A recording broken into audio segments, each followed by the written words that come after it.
মণিপুর নামে একটা সুন্দর গ্রাম ছিল। সেই গ্রামে রাখি তার বাবা মায়ের সাথে বাস করত। রাখি ছিল ভীষণ লক্ষ্মী মেয়ে, সে সকলের কথা শুনে চলত। রাখিকে তার মা যে কাজ বলতো সে সঙ্গে সঙ্গেই সেই কাজ করে দিত। এমনকি পাড়া প্রতিবেশীরাও তাকে যে কাজ বলতো সে সব কাজ করে দিত। রাখি মা, আমার একটু ঘর পরিষ্কার করে দিতে হবে, তুই পারবি? আমি এর জন্য তোকে টাকাও দেব। হ্যাঁ অবশ্যই মালতী কাকিমা, তুমি এখন বাড়ি যাও, আমি একটু পরেই যাচ্ছি। ঠিক আছে রাখি, কিন্তু বেশি দেরি করিস না যেন, তাড়াতাড়ি আসিস। এই কথা বলে সেই কাকিমা তার বাড়িতে ফিরে যায়। এদিকে রাখি তার বাড়ির সমস্ত কাজ শেষ করে সেই কাকিমাদের বাড়িতে যায়। রাখি মালতী কাকিমার বাড়িতেও সমস্ত ঘরের কাজ নিজে একা হাতে করে দেয়। রাখি দাঁড়া, টাকাটা নিয়ে যাবি তো?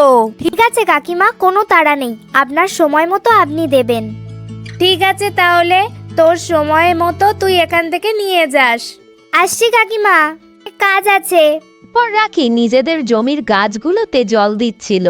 জল দেওয়ার পর সে বাড়িতে ফিরে এসে দেখে তার বাবা ভীষণ অসুস্থ। রাখি কোনো রকম দেরি না করেই তার বাবাকে হাসপাতালে নিয়ে আসে।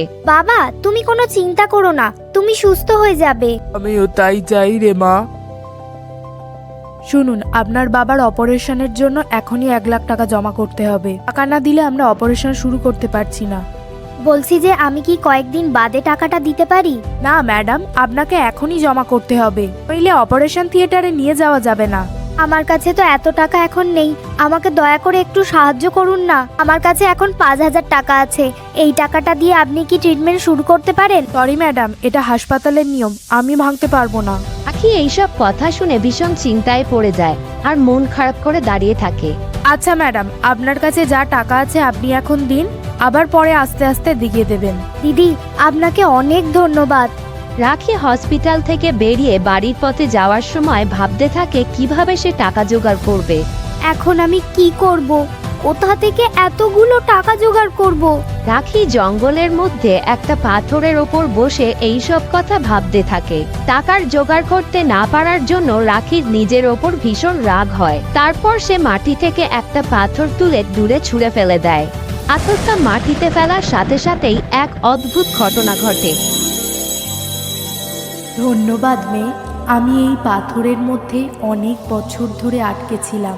আমায় এক মনে অভিশাপ দিয়েছিল, যখনই কোনো ভালো আর সৎ মেয়ে আমায় ছোবে আমি নিজের রূপে ফিরে আসতে পারবো। তুমি আমায় আমার বন্দি দশা থেকে মুক্তি দিয়েছ, তুমি আমার জীবন বাঁচিয়েছ। বলো, তোমার কি চাই? সত্যি? হ্যাঁ মেয়ে, সত্যি বলছি। তোমার কি চাই আমায় বলো, তুমি যা চাইবে আমি তোমাকে তাই দেব। আমার বাবা খুব অসুস্থ, হাসপাতালে ভর্তি, তার চিকিৎসার জন্য অনেক টাকা লাগবে।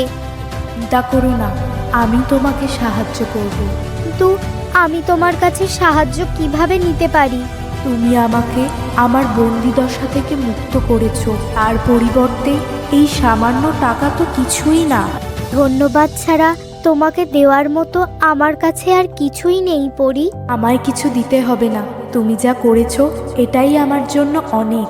নাও, এই হারটা তোমার কাছে রাখো। এই হারটাকে হাতে নিয়ে মনে মনে যা কিছু বলবে সেটাই তুমি পেয়ে যাবে। আর আমায় যদি তোমার প্রয়োজন হয় তাহলে তুমি এখানে এসেই আমায় ডেকো। রাখির হাতে সেই হারটা দিয়ে পরি সেখান থেকে অদৃশ্য হয়ে যায়। হারটা নিয়ে রাখি বাড়িতে ফিরে আসে। তারপর সে তার মাকে সমস্ত কথা খুলে বলে। ও জাদুহার, আমার কিছু টাকা চাই আমার বাবার চিকিৎসার জন্য, তুমি কি আমায় সাহায্য করবে?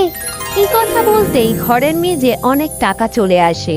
এসব দেখে রাখির মা ভীষণ অবাক হয়ে যায়। তারপর রাখি সেই টাকাগুলো নিয়ে হাসপাতালে গিয়ে তার বাবার চিকিৎসার জন্য জমা করে।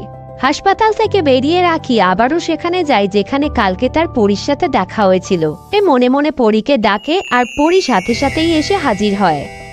ও পরি, তোমার এই জাদুহারটা সত্যি আমায় অনেক সাহায্য করেছে, মায় অনেক ধন্যবাদ। এই নাও তোমার হার। তুমি এটা তোমার কাছেই রাখো, কারণ তুমি খুব ভালো আর সৎ একজন মেয়ে। এটা দিয়ে তুমি তোমার নিজের আর অন্য মানুষদের সাহায্য করো। তুমি সত্যি আমায় এতটা বিশ্বাস করো পরি? হ্যাঁ রাখি, আমি কথা দিলাম আমি দুস্থ মানুষদের সাহায্য করব। এখন আমি আসি তাহলে। ঠিক আছে পরি, কথা বলে পরি সেখান থেকে অদৃশ্য হয়ে যায়। এর কিছুদিন পর রাখির বাবা সুস্থ হয়ে বাড়িতে ফিরে আসে। রাখি আগের মতোই সবাইকে সাহায্য করত, কখনো নিজের জন্য কিছু চায়নি, বরং সে দুস্থ মানুষদেরকে সাহায্য করেছে। এইভাবেই সে তার পরিবারের সাথে আনন্দে রয়েছে।